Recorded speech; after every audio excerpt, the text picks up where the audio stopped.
Hey, you guys, today is episode 1 of a mini series we are doing on the productive math struggle. And if you don't already have this book or you haven't read it yet, I'm going to leave a link in the show notes. Okay, you guys, with that said, let's get into this. So, let me ask you guys a question, okay? When was the last time where you watched a student in your classroom get stuck and instead of like panicking or shutting down or, bolting to the bathroom, they actually leaned in to that struggle. They grabbed their pencil. They made a sketch, they made a graph. They said, "Okay, let me try a different way," right? That moment right there is what today's episode is all about. So, welcome back to the Modern Math Teacher. Hey, you guys, I'm Kristen Moore, and today we're kicking off this brand new mini series on the productive struggle based on the book by John SanGiovanni, Susie Katt, and Kevin Dykema. And enriched by some of the biggest voices in, math education, we're going to be sharing all best practices here, basically like the Avengers of math teaching, okay? So, today we're diving into action 1, which is value the productive struggle. And we're going to go through all the actions in this mini series. We're going to talk about what it actually means, what the research says, why it matters, and how you can identify the difference between productive and unproductive struggle in real time. So let's get to it. First up, what the heck does NCTM say about productive struggle? Okay, and we have to start with this heavy hitter. NCTM's mathematics teaching practices. NCTM, National Council for Teachers of Mathematics, literally names support productive struggle in learning mathematics as one of the 8 essential teaching practices.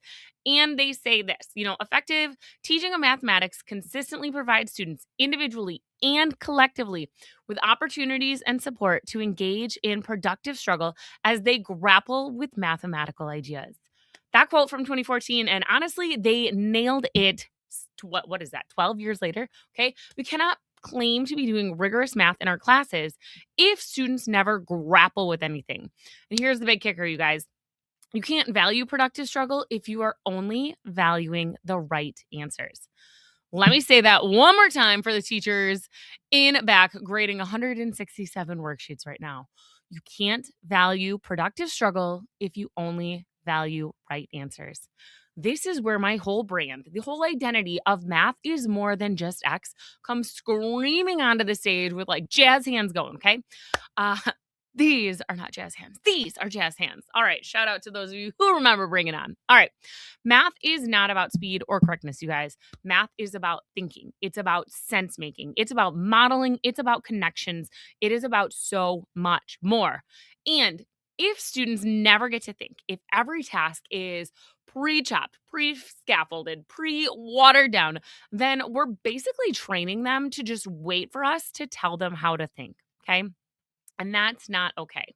Now, one of my favorite parts about Action 1 is the section on equity. It says, yes, there are moments when explicit instruction must happen. But before that, students must always have the first crack at making meaning. Always. Always. If you've been around here for a minute, you already know. I do not start class with just direct instruction, okay? Even if I'm teaching something like exponential functions or rational graphs, students get to experience the idea before I name it. Okay. And this is backed up by all the researchers we know and love. And that's one of my favorite parts about this book is that it is so research backed. Whether you're talking about Magdalene Lampert's work on the problems of solving or teaching problems and the problems of teaching, Peter Liljedahl's Thinking Classroom, Joe Boaler, her work on growth mindset, and really just honestly centuries of cognitive science. All of it ties in here and it's all deeply tied into equity.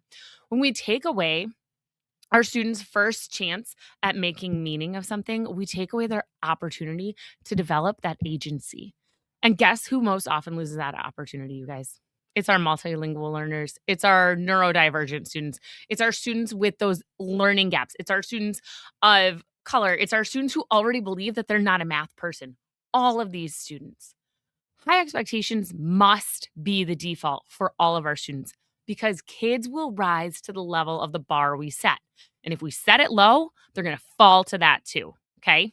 So we want to talk about what productive struggle actually is. Okay. Productive struggle is actually purposely reacting to an unclear challenge so that progress is made or learning is advanced.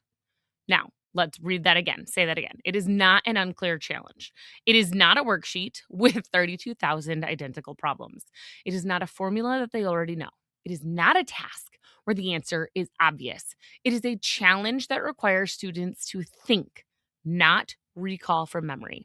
And here's the magic part, you guys. Productive struggle is going to build confidence, that sense of efficacy, self-efficacy, perseverance, and positive beliefs about math learning, which means productive struggle shapes their math identity, which we're going to talk about a whole lot more when we get to action 2. But this is where the seeds get planted.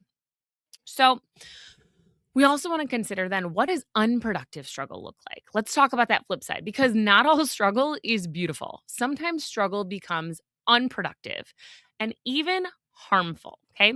In the book, quoted from Warschauer, unproductive struggle is when students make no sense and no progress towards the mathematical goal. Now, we want to repeat that unproductive struggle leads math students to believe that learning isn't possible for me, that they're inadequate, that I am not smart, I am not worthy. This is the seeds of math trauma, right? And that's exactly what our girl Vanessa Vakharia talks about in math therapy. And this is what we're doing to kids all the time when we let them struggle unproductively. Here's how it shows up in our classrooms, okay? Unproductive struggle is going to lead to some avoidance behavior, whether that's bathroom trips to the nurse, pencil sharpening, going to get a drink, putting their head down, something to avoid the learning that's happening. Or frustration behavior, whether they're breaking pencils, they're rough with their materials, they're angry, they're shutting down, okay? Let you guys take in for a second that I have seen all of these in my Algebra 2 classroom this year. I'm going to be real with you, okay? But here's a mindset shift for us as teachers. Behavior isn't the problem. Behavior instead is actually a signal for us, okay? Kids aren't trying to be difficult. They're trying to escape this feeling of inadequacy, these little traumas that we're giving them. So we want to look at the opposite then. What are some of the signs that our students are engaging productively? These are the signs that we are on the look for. Whether that's, sketching a quick representation, referencing a chart, building a model, grabbing some manipulatives or materials from the other side of the room, asking clarifying questions to you or their classmates, or just trying a different approach. These are the golden signals. They are the moments where students are growing the most, okay? And these are the moments that we need to notice and name, because students often don't know they're doing something powerful unless someone tells them and validates them. Now, here's something that was in the book that I thought I highlighted, I underlined, I maybe circled it, like 75,000 times. It said, productive struggle needs a nurturing environment to flourish, okay? It's most effective when it transcends single classrooms. Yes, you guys. You cannot have just one math teacher championing struggle while the rest of the hallway hands out step-by-step packets, okay? And that's what I love. I'm doing this with the entire county that I work with. We are bringing this to each of our districts within our county, and we are doing this in our classrooms for thousands and thousands of students in my state, okay? And it takes more than that single classroom. Your students need that universal messaging. They need universal expectations. They need universal supports. That is why this is perfect for PLC conversations, by the way, okay? I'm doing it with mine. I hope you do it with yours. Grab a book, linked in my show notes, get your school to pay for it.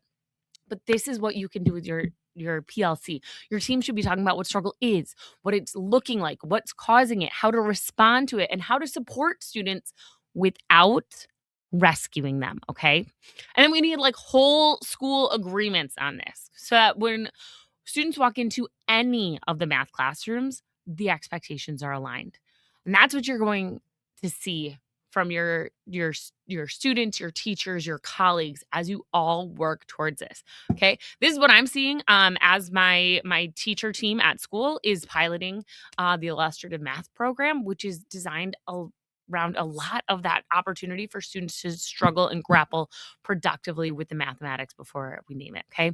This is what academic rigor actually sounds and looks like in classroom. And this is exactly how we build a culture where we normalize struggle and safety, okay? Now, let's finish with mindset because cannot talk about how to be productive and struggling and like, I can't do this yet without hitting in on my homegirl, Carol Dweck. Um, or yes. Okay. So in 2006, she makes it very clear that a growth mindset is necessary for productive struggle. Duh. Obviously, but we have to foster that, you guys, okay? I know this is not new for you. And that's what I love about some of the like hot educational books right now is that they are just a synthesis of all of these best practices that we have known and loved forever. They are pulling them together and they are saying these still matter, okay? And growth mindset, that is one of them, okay? Our students need to believe that they can learn. They need to have trust in themselves in moments of the stuckness, right? And they need to experience enough success while they're struggling to build confidence to keep going. But here you guys go. Here's a truth bomb for you. Here's me keeping it real. A poster is not growth mindset. And friends, I have the poster. I get it. Okay. A pep talk is not growth mindset. Growth mindset has to be lived, not just laminated. Okay. It lives in the tasks that we choose, the questions that we pose to our students, the feedback that we give them, the expectations that we set, and the opportunities we create for our students to own their own thinking. Okay. And here's something that I wrote in the margins of this chapter. Like, the curriculum we're using is encouraging more thinking, but now we need to monitor and mitigate the unproductive struggle. I love that my students are thinking and talking and grappling and all of this, but we've got to really make sure that we are monitoring and mitigating that unproductive struggle so that we are only focusing on productive struggle. This is the work, you guys. This is the shift. This is where the teachers get to grow alongside our students. Okay, you guys. So here is my mini move action for you for this week. In your class this week, I want you to name productive struggle out loud the moment that you see it. Is the student drawing a model? Name it. Shout them out. Praise them. Is someone trying a new strategy? Name it. Did you see a kid persist after being stuck? Name it. Snaps to them. Students need to know what productive struggle looks like and feels like so that they can do more of it. Next week, you guys, we're going to dive into fostering an identity for productive struggle. Basically, how do we help kids believe that they are math people? Because remember, there's no such thing as no non-math people, okay? All right, we're going to bring in some more research stories, maybe even special guests throughout this series. And hey, if you enjoyed today's episode, take a second to share it with a colleague, especially someone headed into a PLC meeting soon. All right, you guys, that's it for now. As always, keep it real.